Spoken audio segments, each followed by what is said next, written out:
Sunday, and it's time to go gaming with our gaming freelance journalist, Nick Cowan. Nick, I don't see you as the sort of person who would jump on a bicycle and start riding, so I take it that this particular one, Bike Riders Republic, is not about cycling. Actually, it is about cycling. It's also about Oh, snowboarding. It's about skiing. It's about oh, mountain biking, and it's about wingsuit flying. Essentially, if you imagine like loads and loads of extreme sports jammed in all together, that's what Riders Republic is. You can hop on a mountain bike and charge down a mountain and do ramps and tricks and all the rest of it. You can go snowboarding. You can get a jetpack and go flying around. Essentially, what it is one big competitive game which involves all the sports I just mentioned. But it's set out on this massive, massive map that essentially looks like an amalgamation of a lot of, I'd say, parks like Yosemite in the United States. And you can go solo, or you can basically team up with anybody else who's playing the game at any particular time and race against them as well.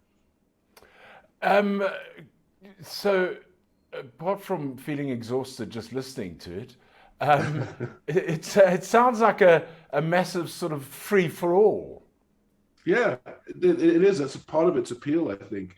And it is kind of nice to actually review a game which has got bright colors, loads and loads of fantastic looking characters that can be customized to an inch of their lives. There's no guns, there's no bullets, there's no dread. It's just a really, really great knockabout fun. And it's and the thing is that also whether you play on an Xbox One or an Xbox Series X, you can play against players on different platforms. You've got like 6v6 competitive multiplayer modes. You've got trick areas.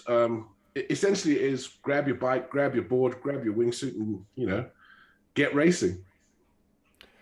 Okay, despite the fact that it is about things like snowboarding and all the rest of it, you sound pretty excited about the prospect of this.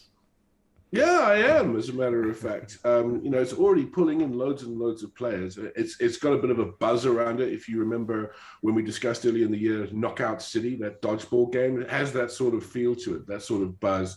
And it's also kind of like for old players like me who remember things like EA Sports Big from back in the day, where you could, get games like SSX Tricky, or you could get dirt bike games. It's kind of like having all those extreme sports with all those day glow colors crammed into one game. So it's something new and it's something old. I mean, it's really something for everybody. The only people who wouldn't like this sort of game are people who have no interest in sports whatsoever. And I don't know if those people exist. I'm sure they do. Just as Chris, Nick, thank you very much for joining us once again, and go jump off a cliff or do something silly. I We'll chat will. to you yeah, yeah, yes, you can now. Exactly. Yeah, we'll chat to you again next Sunday. It's Nick Cowan, our freelance tech and gaming journalist here on Mansfield Today. Thank you for joining us. It's been nice. I can also say it's been nice having you along on Nick's ride. Okay, till next week, cherry bye.